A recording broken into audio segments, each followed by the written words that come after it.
It's Friday, the 31st of August, approximately 9 p.m., and you're right in time for business news. Good evening, and thank you for tuning into BrandPlus TV. It's always a delight knowing that you have taken your time and are keeping us company. My name is Ondiro Ganga, ready to bring you up to speed with all the top stories making headlines today. And as you know, we're all about business. Here's a glance of those stories.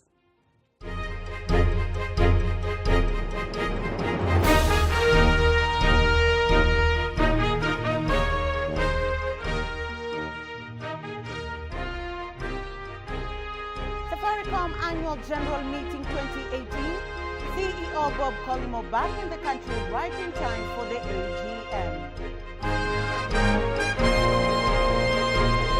We are in the place where we are, out of sheer good strategizing. Now, we spent a long time saying that we need to explain to customers why it's depleting, and there are lots of reasons why it's depleting.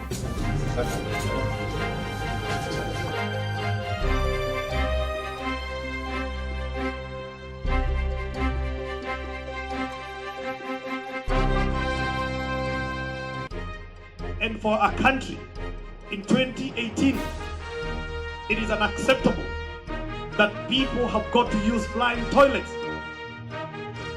That is why we have got to tackle this issue of housing, and we have to tackle it hard. 254 Reality Expo, Kenya's property sector aligning itself to the government's affordable housing agenda.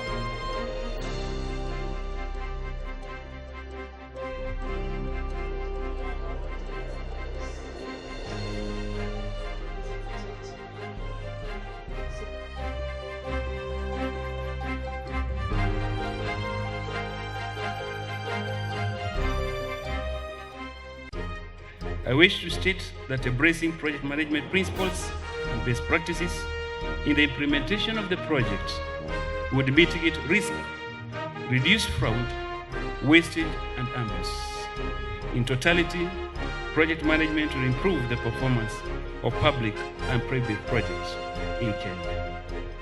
PMI Kenya Chapter Strategic Plan launch. Public-private sector partnership to unlock projects' full potential.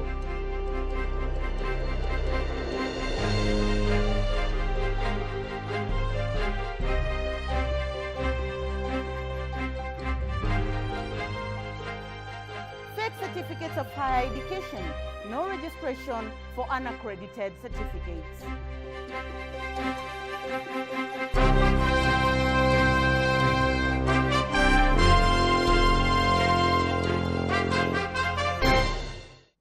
Safaricom today held its 10th annual general meeting at the Bomas of Kenya. Among the key deliberations at the AGM were receipt, consideration and adoption of the audited financial results for the year ended March 2018, approval of the final dividend of Kenya shilling 1.0 per share, and the reappointment of Dr. Bitangendemo as the board chair. Take a look at that story. The AGM brought together various Safaricom PLC stakeholders, key among them being the shareholders. While looking at the audited annual financial results, the Safaricom CEO Bob Collymore noted that though 2017 was a slow year, the outlook for the year 2018 is exciting. He attributed this to the diversification in their product offering. We launched Masoko last year, which is our e-commerce platform. That's something which is exciting. And you know, what is Masoko going to do? Masoko is going to bring the marketplace to small vendors. So, you know, if you are a soapstone sculptor in Kisii, or you make beadwork, you can only sell it in those small places. Masoko gives you the platform to sell it to the whole world.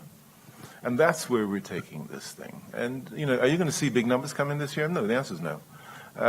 But what we're trying to create here is something a little akin to the Americans. You know, they have Amazon, the Chinese, they have Alibaba, and the Kenyans, and I would venture to say that eventually the East Africans and the Africans will have Masoko. So that's pretty exciting. A point of concern and a major agenda for discussion with the shareholders was the telco's continued dominance in the market. The Safaricom PLC leadership reiterated that dominance is only wrong when it is abused. We are in the place where we are, out of sheer good strategizing, good policies, and good management. We've got a couple of issues to address. One is the pricing issue, to make sure that we're pricing it in line with the customer expectation and needs. And the second thing is, how do we give more comfort to the customer that when they load their data bundle, it doesn't deplete without any explanation? Now, we spent a long time saying that we need to explain to customers why it's depleting, and there are lots of reasons why it's depleting, but we need to go beyond that. We need to give them much more control. So when you buy your data bundle, then you can decide how long it will last. Despite last year having been a tough year economically due to the prolonged political period and drought, the telecommunication industry grew by 11%. This was mainly supported by the growth of digital commerce, mobile telephony, e-commerce, online trading, among others. With a positive focus by the Safaricom CEO Bob Collymore, the sector shall be headed for better times ahead. The 254 Realty Expo opened its doors today and runs up to Sunday, with the theme being affordable housing in Kenya. This is a testament to the impact that the push for the Big Four agenda by the president is having. The various realty stakeholders, ranging from exhibitors, property experts, financiers and stakeholders, congregated to discuss ways on how they can align themselves to the government's development agenda. Our reporter Daisy Wambo graced the opening ceremony and filed the following report. The Expo, which was officially opened by the Principal Secretary, State Department for Housing and Urban Development, Charles Maura, brings together property experts who have one common aim, that was to showcase the innovative real estate solutions that every Kenyan can afford in making investment solutions. In his address, the PS acknowledged that 60% of Kenyans live in informal settlement, thus the need of starting on a plan to deliver 500,000 affordable housing units in the next 5 years, a plan that will involve a strategy by all stakeholders, including the national government, county government, the private sector and cooperatives. Mine is to ask you, join us. This program is going to create wealth in our nation. For every one house that we are going to build, there are 3 to 5 new jobs that are going to be created. Incomes are going to rise up. For every $1 that is going to be spent on affordable housing, we're going to create another $3 new. That means our cost estimate is about 2.6 trillion shillings. Now, I know there's some of you who are mathematicians here. You know, if you take 3 times 2.6 and you see how much money is actually going to come into this economy. Small businesses, cottage industries, Juakali, we have standardized these houses. So a door in Homa Bay is going to be the same door in Shauri Moyo. In attendance was Fabian Zivo, the CEO at Banda Homes, who stated that their main purpose at the Expo was to show that housing is affordable and that the youth can now own homes even before they hit the retirement age. He urged the citizens to buy more off-plan properties despite the risks involved. So we do understand that housing right now is a significant pillar in the president's agenda. And as Banda Homes, it has been a significant agenda of ours for many years.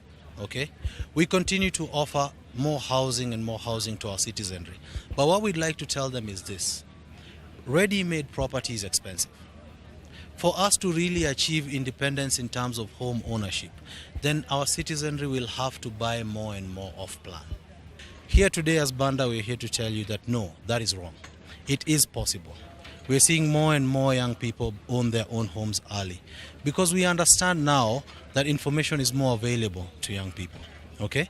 More of us are getting to be young professionals, to be in significant positions of work. The marketing manager at Diamond Property Merchants, Jeff Mutinda, stated that the company is involved in housing projects that offer support to the Big Four agenda. In support of the 4 agendas that the government is offering to Kenyans, there's the one measure that is in our line, and that is affordable housing. So as Diamond Property Merchants, we have projects that we are carrying on that are in line with the Agenda 4, and that is affordable housing. For us, it's about opening up the market and making sure that whatever the government is instilling and installing for the people of Kenya is in line with what we are doing. As the government continues to work towards meeting its target of building 500,000 housing units in 5 years, it is evident that most Kenyan youths can now own homes, but only if the plans that are put in place by the industry players are put in practice. For BrandPlus TV Business News, I am Daisy Wambua. The government of Kenya and its development partners continue to allocate huge financial resources to infrastructural development. However, the intended benefits are partly or never realized due to the many projects that never get to see the light of the day. Now, the Project Management Institute Kenya chapter launched its strategic plan in an effort to cure time overruns and delays in implementation of power projects in both the public and the private sector. The institute hopes to achieve this by improving governance and performance. Our reporter Karari John attended the launch and gives us more details. The Project Management Institute, PMI, is an international organization advancing professional field of project management. It does this by setting standard through certified education and development and by conducting research and professional conferencing. The PMI is considered the world leader in project management, advocacy and professional development. By conducting project management in the government project, less resource and faster pace of doing business will be experienced. I wish to state that embracing project management principles and best practices in the implementation of the project would mitigate risk, reduce fraud, wastage and abuse. In totality, project management will improve the performance of public and private projects in Kenya. In Kenya, a report on range of projects under the Constituency Development Fund indicated a 48% cost overrun and an 87% time overrun. With 8 years in the industry, the PMI Kenyan chapter wants to partner with the government in supporting major power projects and be part of the Big Four agenda. We will establish collaborations, especially with the government, especially on infrastructure projects where we have seen a couple of challenges taking place, that we can be involved in the design, in the planning, and management of capital projects. The Housing Secretary, Patrick Butcher, representing PS Infrastructure, Julius Korir, outlined the government's intention of partnering with institutions such as the PMI Kenya chapter to improve on projects delivery and participation in the Big Four agenda by the President. In the coming days, massive projects will be rolled out in all counties, and we are starting with flagship projects in Park Road, Makongeni, Mavoko area, Shorimoyo, Starehe, Kibera, Marigweni, among others. These are flagship projects, about 9 projects that we want to roll out before the end of this year. I believe that in this spirit, your launch today of strategic plan comes at the right time. Kenya must therefore continue to develop the potential of project managers and as such, PMI certified project managers will be highly required. I launched this initiative, and as a ministry, we will offer technical support, as you requested, for such initiative and make that objective a reality. Indeed, what PMI Kenya has done today is the kind of foresight thinking and insight that we need to see the country's narrative of growth and development. Though Kenya continues with its developmental agenda, performance, quality, cost and time of doing projects has continued to spark controversies in the public domain. It is time we adapt efficient project management system so as to save cost and time of doing business. Reporting for BrandPlus TV, I am Karari John Wambugu. The alarm raised by the Commission for University Education on the increased use of fake degrees and certificates to secure employment is a testament to some of the key challenges facing the youth in the country, which is high cost of tertiary education and unemployment rates. Even as the Kenya National Qualification Authority, the state agency tasked with verifying the authenticity of academic certificates, seeks to stem this vice, the question begs, where does this leave the human capital? Our reporter Daisy Wambua has more on this story. The Kenya National Qualification Authority first course of action is a database that will have information on graduates from all levels of education and is opened to employers and other learning institutions. It is aimed at curbing the use of fake certificates in securing jobs as well as access to higher education. The authority in its report stated that it will not list diplomas and certificate programs that are offered in universities that lack approval in its database. This also goes for degree courses that do not have the Commission for University Education's accreditation as well. In 2014, the Commission directed universities not to admit students who had diplomas and certificates, citing that most of them did not reach the 2-year plan study set by the agency, adding that most of them were not accredited by the Technical and Vocational Training Authority.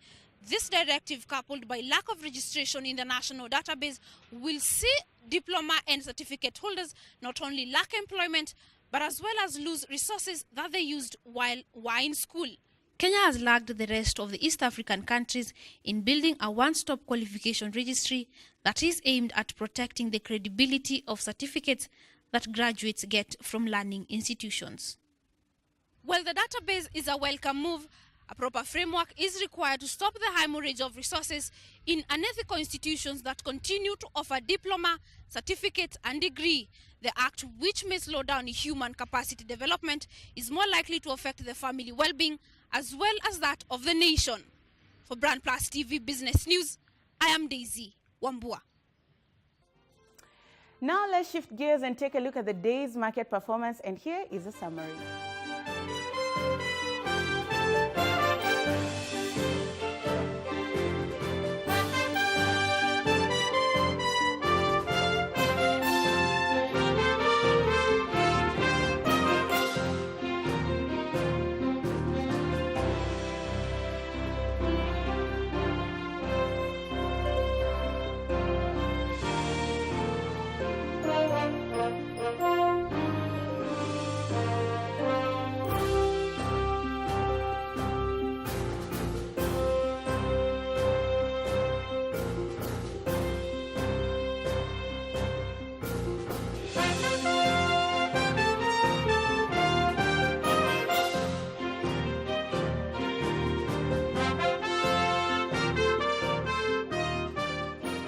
That is how the markets performed today, but for more in-depth analysis, tune in Monday through Friday at 8 a.m. for my next big bet with Rachel Nderitu and Karanja Daniel as they carry out an in-depth analysis of the financial markets and other investment opportunities available for you, dear viewer.